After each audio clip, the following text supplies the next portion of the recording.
नमस्कार दोस्तों, स्वागत है आप सभी का एक बार फिर से मेरे YouTube चैनल पर। और आज हम बात करेंगे इस माह के अंतिम सप्ताह से जुड़े कुछ महत्वपूर्ण राष्ट्रीय और अंतर्राष्ट्रीय घटनाओं के बारे में, जो आगामी प्रतियोगी परीक्षाओं के दृष्टिकोण से काफ़ी महत्वपूर्ण स्थान रखते हैं। तो चलिए आज की वीडियो को शुरू करते हैं और सबसे पहले बात करते हैं कि बेलारूस देश में भारत के नए राजदूत के रूप में आलोक रंजन झा जी को नियुक्त किया गया है। ये वर्ष 2002 के आईएफएस अधिकारी हैं। इससे पहले संयुक्त राज्य अमेरिका, संयुक्त अरब अमीरात और अफगानिस्तान देश में भारत के राजदूत रह चुके हैं। बेलारूस की राजधानी मिन्स्क है। बेलारूस की मुद्रा रूबल और वर्तमान प्रेसिडेंट यहाँ के अलेक्जेंडर लुकाशेंको जी हैं। आगे चलते हैं। भारतीय बैडमिंटन संघ यानी कि BAI badminton association of India जो प्रेसिडेंट यानी कि अध्यक्ष हैं हेमंत बिस्वा शर्मा जी को वर्ष 2021 से 25 की अवधि के लिए BWS के सदस्य के रूप में चुना गया है। BWF के वर्चुअल एजीएम और काउंसिलिंग चुनाव में 22 मई 2021 को 20 सदस्यीय BWF परिषद के लिए 21 प्रतियोगियों में से शर्मा को चुना गया है, जिन्हें कुल 236 वोट मिले। वह बैडमिंटन एशिया के उपाध्यक्ष भी हैं और असम के मुख्यमंत्री भी हैं। BWF का यहाँ पे तात्पर्य है बैडमिंटन वर्ल्ड फेडरेशन। चलिए आगे बढ़ते हैं। केंद्र सरकार ने इस वर्ष के लिए उर्वरक सब्सिडी परिव्यय में 14,775 करोड़ की वृद्धि करने का निर्णय लिया है। यह 79,530 करोड़ रुपए के बजट परिव्यय से 2021-22 के लिए उर्वरक सब्सिडी परिव्यय को 94,305 करोड़ रुपए तक ले जाएगा। डायमोनियम फॉस्फेट यानी कि DAP उर्वरक के लिए सब्सिडी 500 रुपए से बढ़ाकर 1200 रुपए प्रति बोरी यानी कि 140% की वृद्धि करने का निर्णय लिया गया है। आगे बढ़ें। दवा निर्माता कंपनी सन फार्मा के स्वतंत्र निदेशक के रूप में पवन गोयनका को नियुक्त किया गया है। पवन गोयनका के साथ साथ सन फार्मा कंपनी के प्रबंध सलाहकार के रूप में रमा बीजापुरकर को नियुक्त किया गया है। पवन गोयनका महिंद्रा एंड महिंद्रा कंपनी के पूर्व MD रह चुके हैं, जो कि 31 मई से सन फार्मा कंपनी के स्वतंत्र निदेशक के पद पर कार्यरत होंगे। भारत के पूर्व नारकोटिक्स आयुक्त और भारतीय राजस्व सेवा सीमा शुल्क के एक सेवानिवृत्त अधिकारी जगजीत पवाडिया को अंतर्राष्ट्रीय नारकोटिक्स नियंत्रण बोर्ड यानी कि INCB का अध्यक्ष चुना गया है। वह वियना स्थित संगठन का नेतृत्व करने वाली पहली भारतीय हैं और इस पद को संभालने वाली विश्व की दूसरी महिला है। INCB एक अर्ध न्यायिक निकाय है जो संयुक्त राष्ट्र अंतर्राष्ट्रीय ड्रग नियंत्रण सम्मेलन के कार्यान्वयन के लिए जिम्मेदार है। यह 3 अंतर्राष्ट्रीय दवा नियंत्रण सम्मेलनों और अंतर्राष्ट्रीय दवा नियंत्रण प्रणाली के कामकाज के साथ संयुक्त राष्ट्र के सदस्य देशों के अनुपालन की निगरानी करता है। INCB आपात स्थितियों के दौरान नियंत्रित दवाओं तक पहुंचने में सरकारों की मदद भी करता है। आगे चलें तो केंद्र ने मजबूत वैश्विक कीमतों को देखते हुए चीनी निर्यात पर सब्सिडी को तत्काल प्रभाव से 6,000 रुपये प्रति टन से घटाकर 4,000 रुपये प्रति टन कर दिया है। उद्योग के आंकड़ों के अनुसार भारत में चीनी का उत्पादन 2020-21 के विपणन वर्ष में अब तक 30 मिलियन टन से अधिक हो गया है, जो कि वर्ष 2019-20 वर्ष में प्राप्त 27.42 मिलियन टन से अधिक है। अखिल भारतीय चीनी व्यापार संघ AISTA के अध्यक्ष प्रफुल्ल बिठलानी जी हैं। 30 मई को अमेरिका टोर्टोइस रेस्क्यू संगठन के द्वारा विश्व स्तर पर विश्व कछुआ दिवस मनाया गया। विश्व कछुआ दिवस 2021 की थीम टर्टल्स रॉक रखी गई। विश्व कछुआ दिवस मनाने का मुख्य उद्देश्य दुनिया भर में कछुआ को लुप्त होने से बचाने के लिए लोगों को जागरूक करना। वर्ष 2000 में पहली बार अमेरिका टोरटोइस रेस्क्यू संगठन के द्वारा विश्व स्तर पर इस दिवस को मनाया गया था। भारत और इजराइल ने 3 साल के ज्वाइंट वर्क प्रोग्राम पर हस्ताक्षर किए हैं, जो 2023 तक जारी रहेगा। कृषि में सहयोग बढ़ाने के उद्देश्य से एक ज्वाइंट वर्क प्रोग्राम शुरू किया गया शुरू किया गया था। नए वर्ग प्रोग्राम के तहत भारतीय किसानों को इजराइल के खेत और जल प्रौद्योगिकियों के बारे में जागरूक करने के लिए 13 उत्कृष्टता केंद्र यानी कि सीओई स्थापित किए गए। कृषि में एक मॉडल पारिस्थितिकी तंत्र जिसे विलेज ऑफ एक्सीलेंस कहा जाता है को भी 75 गांव के भीतर 8 राज्यों में बनाया जाएगा। नया प्रोग्राम शुद्ध आय में वृद्धि को बढ़ावा देगा और व्यक्तिगत किसान की आजीविका को बढ़ाएगा। भारत और इजराइल ने 4 समान ज्वाइंट वर्क प्रोग्राम को सफलतापूर्वक पूरा किया है। तिब्बत की निर्वासित संसद के पूर्व अध्यक्ष पेन्पा तसेरिंग को निर्वासित सरकार का नया अध्यक्ष चुना गया है। भारत, नेपाल, उत्तरी अमेरिका, यूरोप, ऑस्ट्रेलिया और अन्य जगहों पर निर्वासन में रह रहे लगभग 64,000 तिब्बतियों ने चुनाव में मतदान किया, जो जनवरी और अप्रैल में 2 दौर में हुआ था। ऑक्सफोर्ड विश्वविद्यालय के मैगडालेन कॉलेज के भारतीय मूल के मानव विज्ञान की छात्रा अन्वी भूटानी को ऑक्सफोर्ड छात्र संघ के अध्यक्ष के रूप में नियुक्त किया गया। अन्वी ऑक्सफोर्ड छात्र संघ में नस्लीय जागरूकता एवं समानता अभियान की सह-अध्यक्ष एवं ऑक्सफोर्ड इंडिया सोसाइटी की अध्यक्ष भी है। ऑक्सफोर्ड यूनिवर्सिटी की स्थापना वर्ष 1096 स्थित है। ये यूनाइटेड किंगडम में।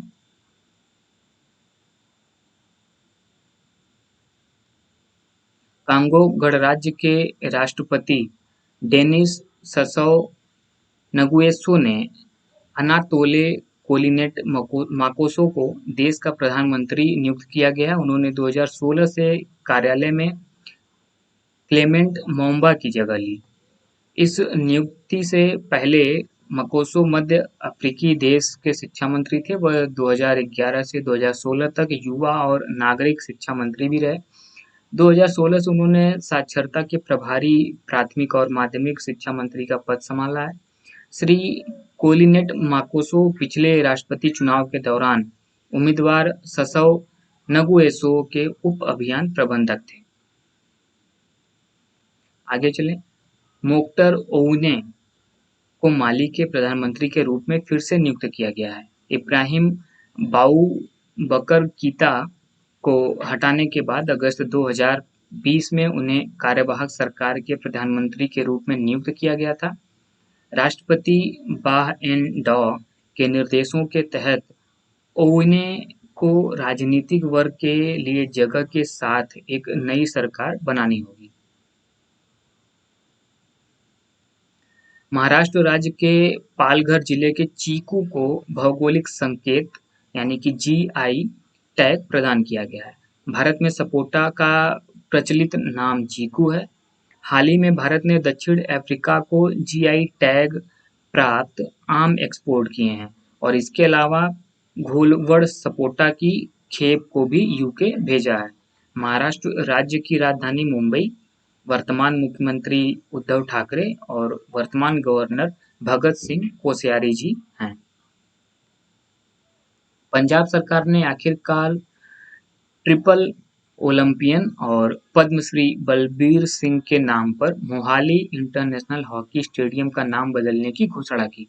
इस स्टेडियम को अब Olympian Balbir Singh senior international hockey stadium के नाम से जाना जाएगा। सरकार ने राज्य के मेधावी हॉकी खिलाड़ियों के लिए लीजेंड के नाम पर एक छात्रवृत्ति योजना शुरू करने की भी घोषणा की है। भारतीय हॉकी टीम को 3 बार का ओलंपिक चैंपियन बनाने में बलबीर सिंह सीनियर ने अहम भूमिका निभाई। उनका ओलंपिक फाइनल रिकॉर्ड आज तक कोई तोड़ नहीं पाया है। उन्होंने 1952 के ओलंपिक खेलों के फाइनल में नीदरलैंड पर भारत की 6-1 से जीत में 5 गोल किए थे। वह 1975 विश्व कप विजेता भारतीय टीम के मैनेजर भी थे। पंजाब सरकार ने इस दिग्गज खिलाड़ी को 2019 में महाराजा रणजीत सिंह पुरस्कार से सम्मानित किया था। ईरान ने सीमोर्ग नाम के एक नए सुपर कंप्यूटर का अनावरण किया है, जो देश के अब तक के पिछले सुपर कंप्यूटर से 100 गुना अधिक शक्तिशाली है। सुपर कंप्यूटर को तेहरान के अमीर कबीर प्रौद्योगिकी विश्वविद्यालय द्वारा स्वदेशी रूप से विकसित किया गया है। इसका नाम एक पौराणिक फिनिक्स जैसे पक्षी शुतुरमुर्ग के नाम पर रखा गया है। सीमुर्ग। ऑस्ट्रेलिया देश के वैज्ञानिकों ने पहली बार लैब में कृत्रिम मिनी हार्ट विकसित किया। मानव स्टेम सेल से बना तिल के बीज के आकार, जो लगभग 2 मिलीमीटर का है, 2 का यह कृत्रिम दिल 25 दिन के इंसानी भ्रूण में धड़कने वाले हृदय की नकल करता है। ऑस्ट्रेलिया की राजधानी कैनबरा, यहाँ की मुद्रा डॉलर और वर्तमान प्रधानमंत्री स्कॉट मॉरिसन जी हैं। प्रधानमंत्री नरेंद्र मोदी की अध्यक्षता में केंद्रीय मंत्रिमंडल ने 2021 में मालदीव के अड्डू शहर में भारत के एक नए महावाणिज्य दूतावास के उद्घाटन को मंजूरी दे दी है। भारत और मालदीव पुरातनता में डूबे हुए जातीय, भाषाई, सांस्कृतिक, धार्मिक और वाणिज्यिक लिंक साझा करते हैं। मालदीव नेबरहुड फर्स्ट पॉलिसी और सागर यानी कि क्षेत्र में सभी के लिए सुरक्षा और विकास भारत सरकार के दृष्टिकोण में एक महत्वपूर्ण स्थान रखता है।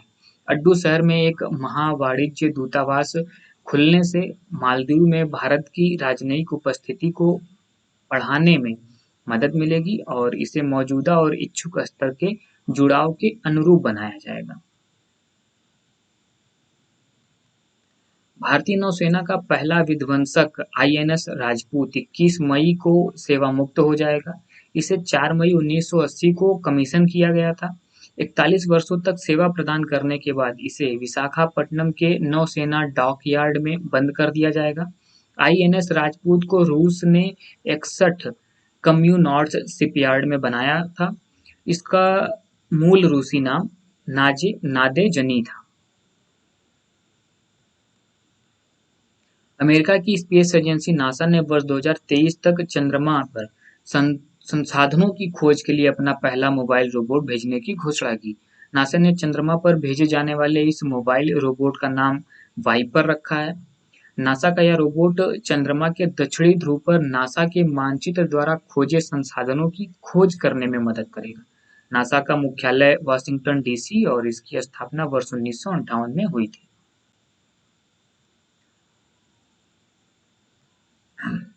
भारतीय अर्थशास्त्री और नोबेल पुरस्कार विजेता अमर्त्य कुमार सेन को सामाजिक विज्ञान श्रेणी में स्पेन द्वारा 2021 प्रिंसेस ऑफ आस्टूरियस अवार्ड से सम्मानित किया गया है।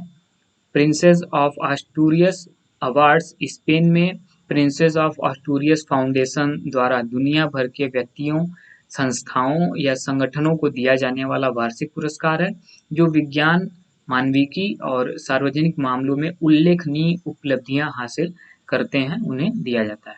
87 वर्षीय सेन को 20 राष्ट्रीयताओं के 41 उम्मीदवारों में से अकाल पर उनके शोध और मानव विकास के उनके सिद्धांत, कल्याण, अर्थशास्त्र और गरीबी के अंतर्निहित तंत्र ने अन्याय, असमानता, बीमारी और अज्ञानता के खिलाफ लड़ाई में योगदान दिया है के लिए चुना गया था। इस पुरस्कार में 50,000 यूरो का नगद पुरस्कार शामिल है। साथ ही एक जोआन मीरो मूर्ति कला पुरस्कार का प्रतिनिधित्व और प्रतीक, एक डिप्लोमा और प्रतीक चिन्ह दिया गया है। एमी अवार्ड नामांकित भारतीय कोरियोग्राफर सुरेश मुकुंद ने 10वां वार्षिक वर्ल्ड कोरियोग्राफी अवार्ड 2020 जीता है, जिसे कोरियो अवार्ड्स भी कहा जाता है। वह यह प्रतिष्ठित सम्मान जीतने वाले पहले भारतीय बन गए हैं। उन्होंने हिट अमेरिकी TV serial show world of dance में अपने काम के लिए टीवी रियलिटी शो प्रतियोगिता श्रेणी में यह पुरस्कार जीता है। भारतीय प्रसिद्ध वैज्ञानिक और भारत रत्न प्रोफेसर CNR राव को इंटरनेशनल ENI अवार्ड 2020, जिसे एनर्जी फ्रंटियर अवार्ड भी कहा जाता है, से सम्मानित किया गया है। इंटरनेशनल ENI को एनर्जी रिसर्च और नोबेल पुरस्कार माना जाता है। उन्हें धातु ऑक्साइड, कार्बन नैनोट्यूब और अन्य सामग्रियों और द्विआयामी प्रणालियों पर उनके काम के लिए पुरस्कार से सम्मानित किया गया है। रोम के क्विरिनल पैलेस में आयोजित एक आधिकारिक समारोह के दौरान 14 अक्टूबर 2021 को प्रोफेसर राव को ENI अवार्ड 2020 प्रदान किया जाएगा। ऊर्जा स्रोतों के बेहतर उपयोग और पर्यावरण अनुसंधान में वृद्धि को प्रोत्साहित करने के लिए इतालवी तेल और गैस कंपनी ENI द्वारा सालाना ENI पुरस्कार प्रदान किया जाता है। अमेजन कंपनी ने एक शेयर धारक बैठक में घोषणा की एंडी जेसी आधिकारिक तौर पर 5 जुलाई को अमेजन के CEO बन जाएंगे। अमेजन ने घोषणा की कि जेसी, जो अमेजन वेब सर्विसेज यानी AWS के वर्तमान CEO हैं, फरवरी में पूरी कंपनी के CEO के रूप में जेफ बेजोस का स्थान लेंगे। बेजोस अमेजन के बोर्ड के कार्यकारी अध्यक्ष बनेंगे। जेसी 90 के दशक के उत्तरार्ध में कंपनी में शामिल हुए और उन्हें यह पता लगाने का काम सौंपा गया कि 2003 के आसपास AWS क्या बनेगा। संयुक्त राष्ट्र शांति सैनिकों का अंतर्राष्ट्रीय दिवस प्रतिवर्ष 29 मई को मनाया जाता है। यह दिन उन सभी पुरुषों और महिलाओं को श्रद्धांजलि देने के लिए मनाया जाता है जिन्होंने अपने उच्च स्तर के व्यावसायिकता, समर्पण और साहस के लिए संयुक्त राष्ट्र शांति अभियानों में सेवा की और सेवा जारी रखी, और उन लोगों की स्मृति का सम्मान करने के लिए जिन्होंने अपनी जान गंवाई। इस दिन को संयुक्त राष्ट्र महासभा द्वारा 11 दिसंबर 2002 को नामित किया गया था और पहली बार 2003 में मनाया गया था। 2021 की थीम अस्थायी शांति का मार्ग, शांति और सुरक्षा के लिए युवाओं की शक्ति का लाभ उठाना है।